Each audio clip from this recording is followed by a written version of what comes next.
America ने 140 ठिकानों पर, मिलिट्री ठिकानों पर एयर स्ट्राइक की है। बीती रात अमेरिका की तरफ से एक बार फिर से अटैक हुआ है और उसके बाद में जवाबी अटैक किया गया है ईरान की तरफ से कुवैत और बहरीन में। कुवैत और बहरीन में अमेरिकी ठिकानों को, मिलिट्री ठिकानों को, जहां पर गोला बारूद रखा हुआ है, उन ठिकानों को निशाना बनाया गया है ईरान की तरफ से। ये तस्वीरें आप देखिए, जो तस्वीरें सेंटकॉम की तरफ से जारी की गई हैं, जो तस्वीरें ईरान की तरफ से जारी की गई हैं, ये बीती रात एक दूसरे पर हमले की अलग अलग तस्वीरें हैं। अमेरिका की तरफ से जारी की गई वो तस्वीरें हैं और उसके साथ साथ ईरान की तरफ से जो तस्वीरें जारी की गई हैं वो तस्वीरें हैं। इन तस्वीरों को आप देखिए और इन तस्वीरों का विश्लेषण, इन तस्वीरों का एक्सप्लेनेशन वो आपके सामने करने की कोशिश कर रहा हूं। दरअसल ये बिल्कुल साफ था कि अमेरिका और ईरान के बीच में सीज फायर कोई बहुत लंबा वो चलने की उम्मीद नहीं है और अमेरिका और ईरान के बीच में एक बार फिर से लड़ाई होती हुई नजर आ रही है। ट्रंप की तरफ से भी कई ट्वीट्स किए गए थे, उस पर अलग से बात करेंगे। लेकिन अब जिस तरीके से वार पलटवार दिखाई दे रहा है, ये वार पलटवार साफ तौर पर बता रहा है कि अमेरिका और ईरान के बीच में दूसरी जंग वो शुरू होने जा रही है। हालांकि उम्मीद तो की जानी चाहिए कि जंग नहीं हो, लेकिन ये जिस तरीके से वार पलटवार हो रहा है, निश्चित तौर पर पूरी दुनिया के लिए किसी कायनात से कम नहीं है। अब जरा इसको समझिए कि ये हुआ क्यों है।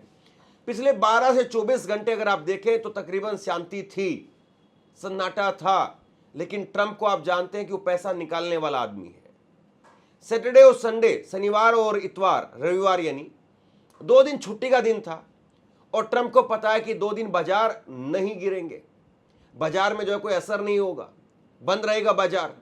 तो इसीलिए आज संडे तक जितने हमले हो सकते हैं किए जाएं और कल जब मंडे होगा यानी सोमवार होगा तो फिर जो है वो ट्रंप बाबू कोई ना कोई एक ऐसा ट्वीट कर देंगे, कोई एक ऐसा पोस्ट कर देंगे कि बातचीत हो गई है और सब कुछ ठीक है और अब हम जो है वो हॉर्मुज पर भी फाइनल बात कर चुके हैं, यानी बाजार फिर वहां से उठना शुरू हो जाएंगे। ये तो ट्रंप का इतना हल्कापन है कि वो आदमी सिर्फ 2 दिनों के लिए बाजार से पैसा कमाने के लिए कुछ भी कर सकता है। इतना हल्का आदमी है, कमाई, बताइए, कमाल है ये। और इंडिया, मतलब जो नरेंद्र मोदी की पूरी टीम है, वो इनको पहचानने में आप बताइए कि किस तरीके से गच्चा खा गई। मैं बिल्कुल जो है गारंटी के साथ तो नहीं कह रहा हूं, लेकिन यही इतिहास रहा है। अगर आप पिछले जो है वो तकरीबन 100 दिनों को उठा करके देखें, 28 फरवरी जब से इस जंग की शुरुआत हुई और उसके बाद में ट्रंप ने जब जब कुछ कहा है ठीक उसके उलट किया है। लेकिन एक बड़ी खबर और है जो CNN की खबर है, और CNN की खबर ये बताती है कि ईरान ने अपने परमाणु ठिकाने चुस्त कर लिए हैं। ये अपने आप में बहुत बड़ी खबर है। ये आप अपनी स्क्रीन पर जरा खबर देखिए, CNN की खबर है। और CNN की इस खबर के मायने क्या हैं? क्या CNN की खबर सही है? क्या ये CNN की खबर प्लांटेड है, या CNN की खबर इसके जरिए अमेरिका उसको समय मिल रहा है, या अमेरिका वो CNN की इस खबर के जरिए किसी तरीके से हमले करने का मौका देख रहा है? अब CNN की इस खबर को अगर आप गौर से देखेंगे तो इसमें साफ तौर पर लिखा हुआ है कि सैटेलाइट इमेजरी के आधार पर बेस पर ही खबर की गई है। देखिए, सैटेलाइट इमेज जो है वो झूठ नहीं बोलती है, लेकिन सैटेलाइट इमेज को आप कैसे डिफाइन कर रहे हैं? सैटेलाइट इमेज वो पहाड़ों के नीचे जाकर के कुछ आपको नहीं बता सकती है, लेकिन सैटेलाइट इमेज में आपको बाहर किसी तरीके से क्या कुछ हो रहा है उसकी एक रूपरेखा जो है वो देखने समझने को मिल सकती है।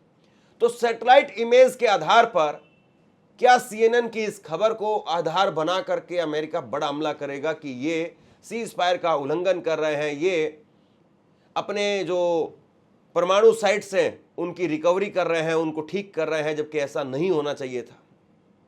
ये अपने आप में बहुत बड़ी खबर है, सचमुच ये अपने आप में बहुत बड़ी खबर है। लेकिन ट्रंप बाबू, उनका कोई भरोसा नहीं है। उनको अगर हमले भी करने होंगे तो वो कोई ऐसे CNN की खबर की बहुत ज़्यादा ज़रूरत उनको नहीं भी है।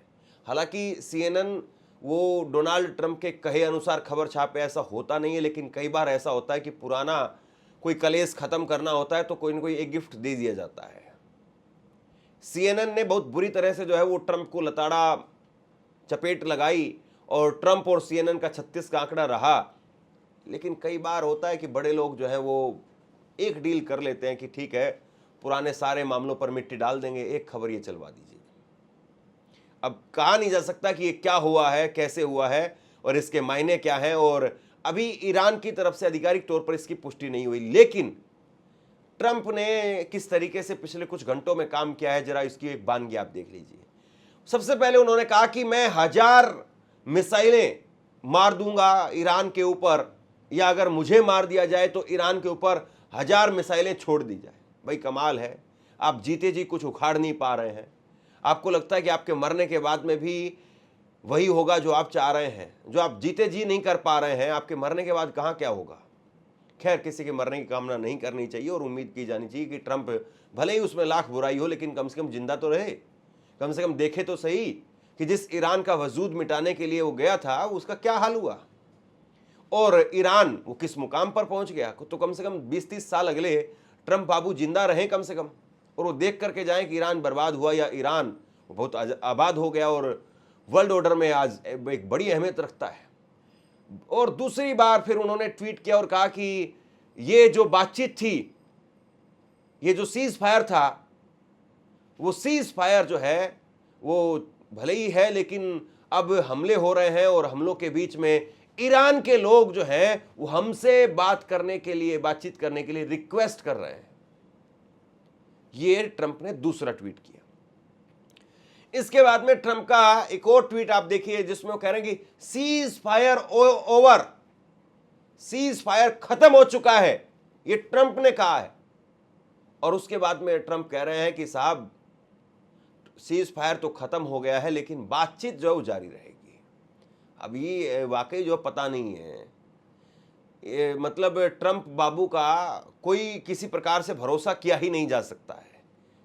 ये कुछ भी कहेंगे, लेकिन ईरान की तरफ से इस्माइल बगई, उनका ये जवाब देखिए आप। इस्माइल बगई वो साफ तौर पर कह रहे हैं कि ईरानियों ने कोई बातचीत करने का किसी प्रकार से उनको प्रपोजल नहीं दिया है, कोई रिक्वेस्ट उनसे नहीं की है। ये भी पूरी तरह से जो है वो इस्माइल बगई ने साफ कर दिया है कि ईरान ने किसी प्रकार से कोई नेगोशिएशन के लिए अमेरिका से कोई डील या कोई बातचीत के लिए जो है वो प्रयास नहीं किया है। तो ये तो कुल मिलाकर के खबर है, लेकिन मैं आपको एक बड़ी इंपॉर्टेंट खबर आपको और दे रहा हूं जिसके जरिए इस जंग का क्या होगा काफी कुछ समझा जा सकता है। और वो बड़ी खबर है ओमान में आरागची का पहुंचना। ईरान के विदेश मंत्री अब्बास आरागची, उनका ओमान में पहुंचना, इसके क्या मैसेज है, क्या मायने हैं, इसको जरा समझिए। याद करिए जब 40 रोजा जंग हुई थी उसके बाद में अब्बास आरागची अगर पहले किसी देश में वो गए थे तो ओमान में गए थे। ओमान और ईरान के रिश्ते अच्छे हैं। ओमान पैसे वाला मुल्क है, पैसे की उसके पास में कोई कमी नहीं है, लेकिन अमेरिका की तरफ उसका झुकाव भी है, ये भी साफ है।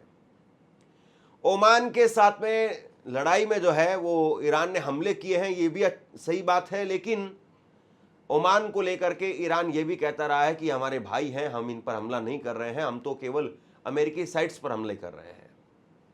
अब विदेश मंत्री अब्बास आरागची का ओमान में पहुंचना, इसके मायने क्या है, जरा इसको समझिए। दरअसल सारा जो खेल है वो सारे का सारा जो खेल है वो होर्मुज में फंसा हुआ है। होर्मुज दो ही देशों की प्रॉपर्टी है, एक तरफ जो है वो ईरान है और दूसरी तरफ ओमान है। ईरान तो साफ तौर पर कह रहा है कि भैया जब तक कोई बात होगी नहीं, जब तक युद्ध पूरी तरह से खत्म नहीं होगा, हमारी शर्तें हैं कुछ 13-14 शर्तें, और 13-14 शर्तें जब तक मानी नहीं जाएंगी तब तक हम होर्मुज से इनको निकलने नहीं देंगे। लेकिन अभी जब सैयद आयतुल्लाह अली खामेनेई उनका जनाजा निकल रहा था, उस वक्त में भी होर्मुज के पास में हमले हुए और अमेरिका की तरफ से कहा गया कि साइप्रस के झंडे वाले एक जहाज के ऊपर हमला किया गया ईरान की तरफ से। ईरान ने जवाब दिया कि साहब हम हमला नहीं करना चाहते थे, लेकिन ये हमसे बगैर परमिशन के हमारे पानी से निकल रहे थे और लिहाजा हम किसी भी ऐसी हरकत को बर्दाश्त नहीं करेंगे। अब जरा मामला समझिए आप, जब साइप्रस के झंडे वाले जहाज पर हमला हुआ, आग लग गई, उसमें चालक दल में कुछ लोग जो है घायल हो गए, कुछ लापता हो गए, तो इसको जो है वो आधार बनाया अमेरिका ने फिर से हमला करने का, फिर से हमले हुए। लेकिन अब जो है कुल मिलाकर की स्थिति ये है कि ईरान और ओमान वो दोनों अगर एक साथ आ जाएं, और जिस तरीके से पूरी तरह से ईरान डटा हुआ है, अड़ा हुआ है कि होर्मुज से पानी, अपने होर्मुज के पानी से, अपने टेरिटोरियल क्षेत्र से हम नहीं निकलने देंगे अमेरिकी जहाज़ों को, इजरायली जहाज़ों को, या अपने जो दुश्मन है उनको अब हम नहीं निकलने देंगे। अगर इसी तरीके से ओमान भी कर ले तो फिर उसके बाद में जो है वो पूरी तरह से अमेरिका और इजराइल को घुटने टेकने पड़ेंगे।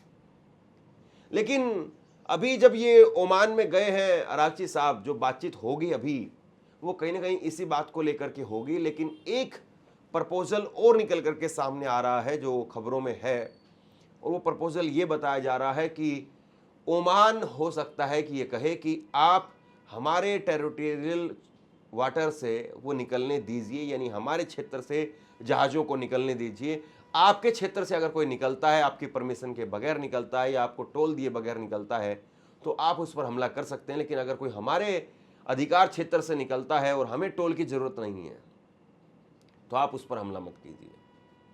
हो सकता है कि इस पर किसी प्रकार की सहमति बन जाए। अगर इस पर सहमति बन जाएगी तो हो सकता है कि यह सीज फायर फिर स्थायी तौर पर हो जाए, क्योंकि अमेरिका वो ओमान के साथ में डील करेगा। अमेरिका के ओमान के साथ में अभी भी रिश्ते अच्छे हैं, और अमेरिका जब ओमान के साथ में डील करेगा तो फिर होगा यही कि भाई जहाज़ों को कम जो है वो रास्ता मिलेगा। लेकिन ठीक है, अब कुछ नहीं तो कम से कम कुछ ही सही, ना से तो थोड़ी हाँ ही सही। तो अब जो है वो धीरे धीरे करके यहाँ से निकलना वो शुरू कर देंगे, और फिर उसके बाद में जो है मामला आगे बढ़ता हुआ दिखाई देगा। और कोई उधर से जाएगा तो भैया टैक्स देना है या टोल देना है या फिर परमिशन आपको लेनी पड़ेगी, इस तरह की बातें जो कही जा रही। तो ओमान में अभी जब अरागची पहुंचे हैं तो वहां पर क्या कुछ बातचीत होगी, इस बात का इंतजार है। और उसके बाद में किस तरीके से जो है वो ईरान उस पर सहमति देता है, कितनी सहमति देता है, क्या कुछ हो पाता है। इस बीच में खबर और चल रही है, और ये खबर जो है वो सीबीएस न्यूज़ के हवाले से मैं आपको बता रहा हूँ। सीबीएस न्यूज़ में खबर चल रही है और उसमें कहा गया है कि ईरान ने प्राइवेटली बात की है ट्रंप से, और बात करके कहा है कि उनकी गलती थी कि उन्होंने होर्मुज में जहाज पर हमला किया। अब इस खबर के अंदर जिस तरीके की भाषा लिखी हुई है वो भाषा ईरान की हो ऐसा संभव दिखाई नहीं देता है, लेकिन अब कहा नहीं जा सकता क्या है क्या नहीं है। इसमें दरअसल इस खबर के अंदर यह बताया गया है कि भैया इसमें ईरान में दो गुट हैं, और एक गुट चाहता है कि हमले हों, एक गुट चाहता है कि किसी तरीके से मामला शांत हो। देखिए, आप ये जो खबरें सुन रहे हैं आपके लिए भी ये बहुत ही थका देने वाली खबर है, और जाहिर सी बात है हमारे लिए ये बहुत थका देने वाली खबर है। किसी की मौत की खबर पढ़ना, किसी के नुकसान के बारे में बताना, कहीं पर जान माल का नुकसान हुआ है उसको रोज जो है पढ़ना, आप यकीन मानिएगा दिमाग पर बहुत असर पड़ता है। क्योंकि जो कोई आदमी जैसा भी पढ़ता है वैसा ही दिमाग भी जो है वो कहीं ना कहीं तैयार होता है। अब दिमाग में रोजाना एक बात जा रही है, हमले हो रहे हैं, लोग मर रहे हैं, ये नुकसान हो गया, ये नुकसान हो गया है। अब दिमाग जो है वो इस तरफ जाए कि नहीं ये समझौता हुआ है, ये टेक्नोलॉजी आ रही है, यहाँ पर ये फायदा हो रहा है, ये अच्छा जो है वो इनोवेशन हुआ है, ये आविष्कार हुआ है, दिमाग पॉजिटिव दिशा में काम करता है। लेकिन मजबूरी है हमारी कि अगर ये जंग चलेगी तो ऐसी खबरें वो आप तक लाना पहुंचाना बहुत जरूरी है। तो आप सोचिए कि आप और हम जो इस जंग में डायरेक्टली इन्वॉल्व नहीं है, लेकिन इनडायरेक्टली हमारे ऊपर असर पड़ रहा है। हमारे ऊपर भी असर है, भारतीयों पर भी असर है, तेल है, खाने पीने की वस्तुएं हैं और दूसरी चीज़ें हैं, सब पर असर है। लेकिन वो तमाम लोग जो हैं, 9 करोड़ लोग जो ईरान के हैं या जो अरब देशों के लोग हैं, बहुत सारे लोग ऐसे हैं, मेरे जानने वाले हैं बहुत सारे, जो अरब देशों में काम करते थे, लेकिन जब से ये जंग शुरू हुई है वो घर आकर के बैठ गए, खाली हैं, वो काम धंधा ठप पड़ गया उनका, और घर पर बैठे हुए हैं कि किसी तरीके से जो है ये मामला सेटल हो जाए, शांत हो जाए, तो फिर वापस जाकर के काम किया जाए। वहाँ पर सऊदी अरब में जो रिफाइनरी है अरामको, उसमें बहुत हद तक जो है ये कहा जा सकता है कि फुल फ्लैश तरीके से ऑपरेशनल वो नहीं है। यानी वहाँ पर भी एक डील बताई जाती है कि सऊदी अरब और ईरान के बीच में डील हुई है कि भैया जब हम इसको काम शुरू करेंगे तुम हमले करते हो, इसलिए तुम हमला मत करो, हम काम शुरू नहीं कर रहे हैं। यानी कम से कम ये रहेगा कि काम अगर नहीं होगा वो तो नुकसान सह लेंगे, जो बनाने का जो डैमेज होगा उसको फिर से रिपेयर करने का खर्चा ज़्यादा होगा। और इसीलिए सऊदी अरब अरामको जो रिफाइनरी है वहाँ से बहुत सारे लोगों को भेज दिया गया, छुट्टी पर हैं, और बहुत कम यूनिट्स जो है उसके काम कर रही है। ऐसे ही कतर के अंदर हो रहा है। कतर में भी जो गैस रिसोर्सेज हैं वहाँ पर नाम मात्र का काम हो रहा है, क्योंकि जैसे ही वहाँ पर काम शुरू होता है उसके बाद में तुरंत वहाँ पर हमले होते हैं। तो कतर ने भी इनडायरेक्टली एक बात की कि ठीक है भाई, अगर तुम्हें मारना है तो मारो, जरा ये अमेरिकी जो बेस है यहाँ पर मारो। लेकिन वहाँ पर भी ज़्यादा कुछ बचा नहीं है जिस पर ईरान जो है हमले करे। और अब कहा जा रहा है कि भाई अगर ये अमेरिका की तरफ से किसी प्रकार की गुस्ताखी की गई तो उसके बाद में हम सीधे तौर पर इजराइल को निशाना बनाएंगे, इजराइल पर मारेंगे। और जो खबर सामने आई जिसमें ट्रंप ने कहा कि मुझे मारने की बातें कही जा रही हैं, मारने का प्लान बन रहा है और मैंने फिर 1000 मिसाइलें तैनात कर दी हैं, ये सारा का सारा जो खेल है इसके पीछे भी इजराइल है। दरअसल नेतन्याहू और उनकी टीम, उन्होंने ट्रंप के खेमे में खबर जो है प्लांट कर दी है, कहा जा रहा है, और कहा गया कि भाई आपको मारने की वहां पर साजिश चल रही है, आपके खिलाफ जो है वो माहौल बनाया जा रहा है। भाई मारना तो हर कोई चाहता है। ईरान में जो भी कट्टरपंथी या हार्डलाइनर है वो चाहते हैं कि हाँ ट्रंप को मार दिया जाए, ट्रंप को अगर मार दिया जाए तो फिर ट्रंप जो है वो एक बहुत बड़ा कलेश वो खत्म हो जाएगा। लेकिन आप याद करिए, नज़र अब्बास रिजवी जो ईरान के एक तरीके से एक्सपर्ट भी कह सकते हैं, जो रिसर्चर हैं, स्कॉलर हैं, जो वहाँ पर लगातार पढ़ाई कर रहे हैं, हमारे लिए वहाँ की खबरें पहुँचा रहे हैं, उन्होंने कहा कि ईरान का मेन मकसद वो ट्रंप को मारना नहीं है, क्योंकि अगर ट्रंप को मार भी देंगे तो बड़ा मकसद हासिल नहीं होगा। अमेरिका में कोई और आएगा, अमेरिका में कोई और बैठेगा और अमेरिका में कोई और बैठ करके फिर से वही करेगा जो ट्रंप कर रहा है। ट्रंप जो है वो बड़बोला आदमी है, वो बोलता है इसलिए पूरी दुनिया को पता चल रहा है, और बाकी कोई और आएगा तो थोड़ा समझदार आदमी होगा, वो साइलेंट होकर के काम करेगा, लेकिन करेगा यही। तो इसीलिए अमेरिका के किसी आदमी को नहीं मारना है, अमेरिका की जो हिजमनी है उसको, अमेरिका का जो वर्चस्व है उसको खत्म करना है। ये ईरान का मेन मकसद, यानी एक लंबी लड़ाई।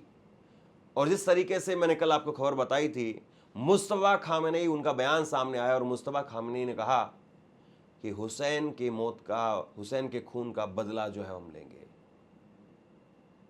तो यानी बिल्कुल साफ तौर पर दिखाई दे रहा है कि जंग किसी कीमत पर ऐसा नहीं है कि खत्म हो गई है। जंग अब दूसरे तरीके से चल रही है, और ये कोल्ड वार भी इसको नहीं कहा जा सकता है। कोल्ड वार से तो गर्म है, क्योंकि बीच बीच में हमले हो रहे हैं, दोनों तरफ से हो रहे हैं। लेकिन कहां से किस तरीके से बात बनेगी, कोई कहीं पर बीज अभी बाकी है, या फिर पूरी तरह से जो है वो बातचीत की जमीन बंजर हो चुकी है, देखना ये है। आप क्या सोचते हैं नीचे कमेंट सेक्शन में लिख करके जरूर बताइए। इस वीडियो को लाइक कीजिए और चैनल को सब्सक्राइब जरूर कीजिए। शुक्रिया, थैंक यू।